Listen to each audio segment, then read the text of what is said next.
I hitchhiked alone for 3 weeks in the Balkans this summer. Being a girl alone can be risky, but the drivers I encountered were super nice, and some of them even bought me food and water. Everybody was concerned about my safety, but I was just fearless and confident. The incident happened the last days of my trip. Before I start my story, I feel the need to defend hitchhiking. It's not as dangerous as people think. I got 22 rides in total during my trip, and just one went wrong. I don't mean to discourage anybody, especially girls, from hitchhiking, because it's an amazing experience. I myself should have been more careful anyway, but I feel bad for providing people with another hitchhiking gone wrong story, while there are so many beautiful ones. So, I had already hitchhiked successfully through 5 countries, but I had a bad feeling this morning while walking to a gas station outside of a little town. I started asking couples and families if they go my direction, but I was unlucky, so I decided to raise my thumb like I usually did the last weeks. Immediately, a guy stops and asks for sex. I refuse, but he stays 5 minutes trying to convince me. The minute he leaves, another car stops with 2 guys inside. They don't ask for sex, but they look at me in the worst possible way, so I refuse the ride. After 1 minute, a red van stops. The guy is young and good looking, with a nice smile. He looks trustworthy enough. I jump in the van. The first 30 minutes, we make some small talk and things are looking good. But then, he starts to talk about sex. What is wrong with men in this place? I ask him to stop because I feel uncomfortable. He calls me a cold woman and says that I should relax. He starts talking about how hot I am and that his dick is going to explode. I ask him again in my most serious way to stop talking about his penis. I explain to him that I'm not a prostitute and I'm not exchanging rides for sex, so if this is not okay, he can leave me here. He looks serious and he says that he'll take me to my destination. Awkward silence for 10 minutes. Then he says, "Say something. I picked you up to entertain me." I'm thinking this ride is not good at all. We stop in a place to eat. I'm seriously thinking to stay here and get another ride, but I look around and the place is full of men, not even one woman, and all of them look at me like they want to rape me. I decide to stay with my driver. He looks more serious. Maybe he will be okay. We get back in the car, and after 5 minutes of driving, he tries to convince me to go to this eco-village, only 5 kilometers from here. I refuse multiple times, but he makes the turn anyway. I am very angry and scared. We take a small mountain road. There are indeed signs for this eco-village. I'm thinking that I can get another ride from there. We arrive in this eco-village, but he doesn't stop.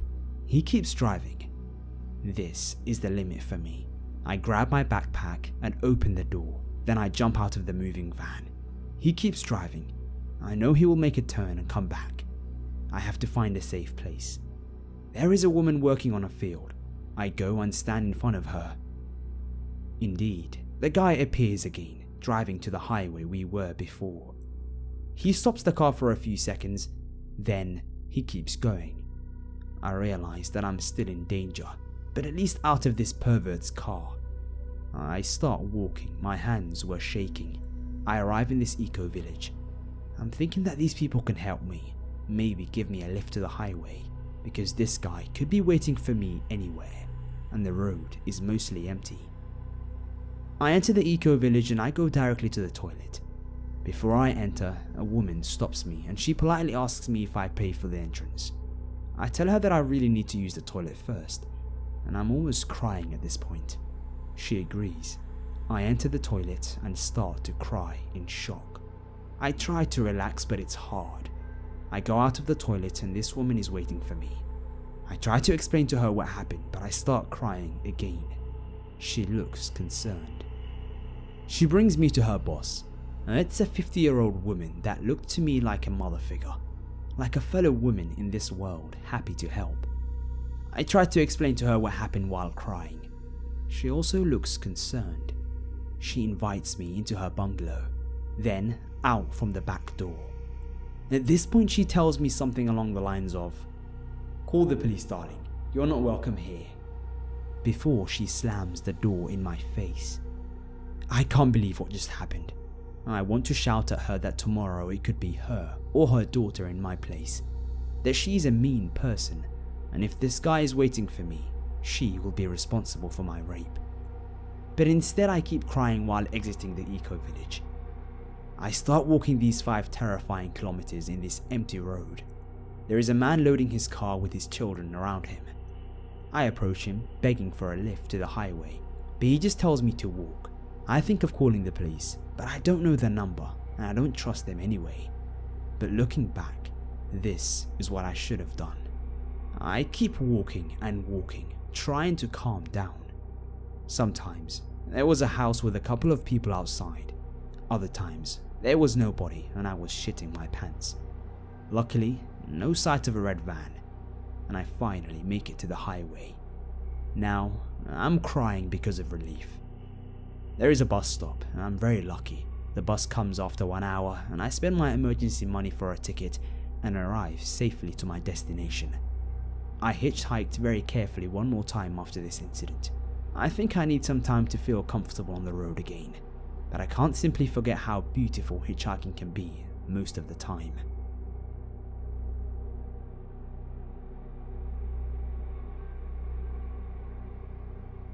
So, I work at a pizza place, usually inside, as my insurance does not cover claims when driving for business, but occasionally, I will cover a delivery shift for one of the drivers because the money is good.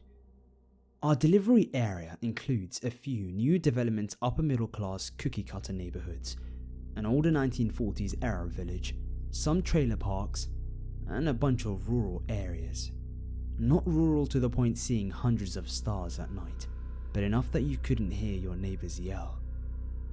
So, about a week ago, I was covering a delivery shift.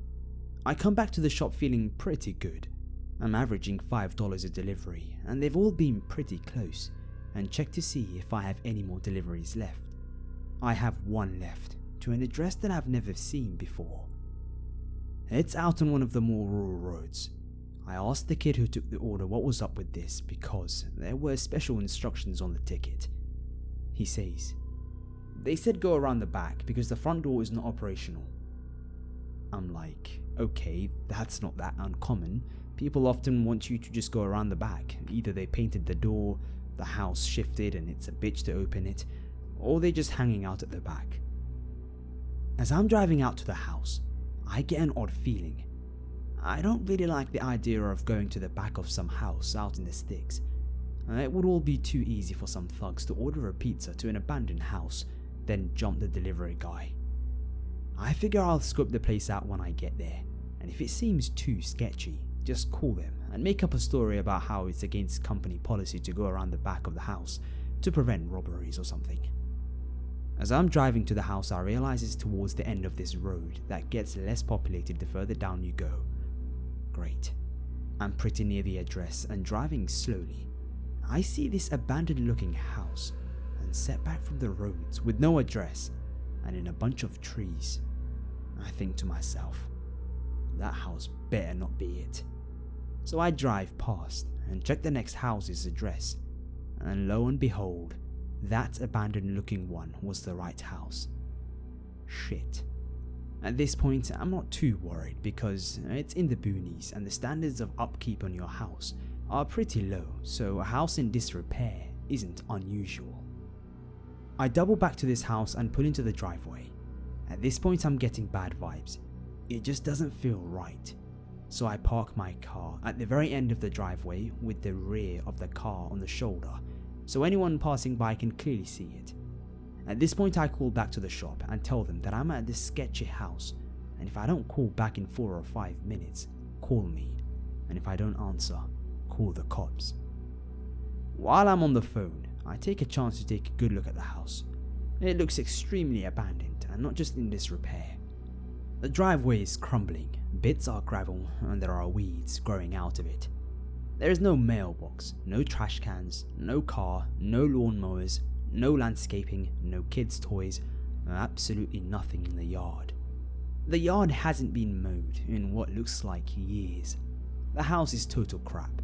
The roof is all but falling apart. The siding is falling apart, and the back deck, which comes around the side, is also falling apart. The only part of the house that looks even a little bit decent is the allegedly non-functioning front door. The windows were all shut. They all have the blinds or curtains shut. The few that aren't are actually boarded up. I don't even see any wires running to this house. It's not dark, but it's dusk, and there isn't a single sign of any lights on in this house. At this point, I'm starting to get pretty nervous. I'm a 5'10" male, 180 pounds, not in any great shape, but I did take karate for 10 years, so I'm not helpless, but I do try to avoid any sort of confrontation that I can, as I am mostly a pacifist. I'm not too concerned about getting robbed, no skin off my teeth, it's not my money. I mean, I would rather not get robbed, but I'm mostly worried about getting jumped or killed. It's a fairly safe area, but recently there have been some rather unsavory people moving in from the city. A big spike in home invasions and robberies, but more worrying, a few stabbings and assaults. So it's time to either nut up or shut up. I'm not just going to go charging in that house like a fool, so I get out my phone and call the number they gave when ordering. While I'm doing that, I'm also getting the pizza out and making sure to leave my door open. A running car half in the road at an abandoned house with the door open looks suspicious, right? I figure if shit goes down, it might look out of place enough to make someone stop. Not that there is really any traffic this far down the road anyway. I'm starting to walk up to the house while the phone's ringing. It rings twice, and then an automated message comes on. It says something along the lines of this phone number is associated with an internet texting app. I think it was haywire. We have had issues with people using numbers from those services for pranks in the past. This is a huge red flag. My heart is now pounding in my throat, and my whole body is telling me to bail. I don't want to get a reputation for being a flaky bitch as a driver and lose any future delivery shifts, and that is the reason why I have not bailed out yet. So I'm just standing there holding a pizza looking at this house, but not wanting to venture around to the back of it. I'm hoping that the residents will look out the window and come out by the road to get their food. So I'm looking at the front windows, checking for some sign of life. I see a blind go up on the one window next to the front door, and a really creepy looking man with a hat pulled low and big sunglasses on is looking out. Remember, he's in a completely dark house surrounded by trees at dusk, and there is no reason for him to be wearing sunglasses. I also see what appears to be a silhouette of another man standing behind him in the room, but this could have been anything else. When he sees me looking out, he mouths something and he darts away, presumably towards the allegedly broken front door. At this point I nope the fuck out. I had stayed pretty close to my car, so it was only a few steps away. I jumped into the driver's seat and threw the pizza into my passenger seat, something I would never do since I'm really anal about keeping my car clean. I slam it into reverse before I get the clutch all the way in, so I grind my gears a little. Again, something I never do.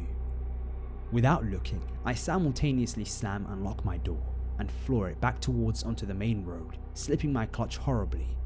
But at this point, I don't really care and I don't want to fuck around and risk a stall. I did not even check for cross traffic, really stupid part. I start to drive away and look back at the house. The screen door on the outside of the front door is now open, but the front is still shut. The guy isn't out in the yard. He's just gone, disappeared. So I pull over a little ways up the road to call back to the shop and tell them that I'm all good and that I will explain everything when I get back. The people never called back to inquire about their food. People usually call if their pizza is 15 minutes late, and these people never got it, so it's really strange that they didn't call, pretty much confirming that they were up to no good. After telling my co-workers about it, we conclude that it was definitely a robbery at the very least, so we put the address and phone number on our no deliveries list and ate their pizza. I doubt I would have actually gotten murdered or anything. Robbed with maybe a gun pulled or a little roughing up, yes, but it was still very unnerving that I easily could have gotten into something serious, something terrible, just by doing my job, especially if the idiots picked a slightly less abandoned house as a setup.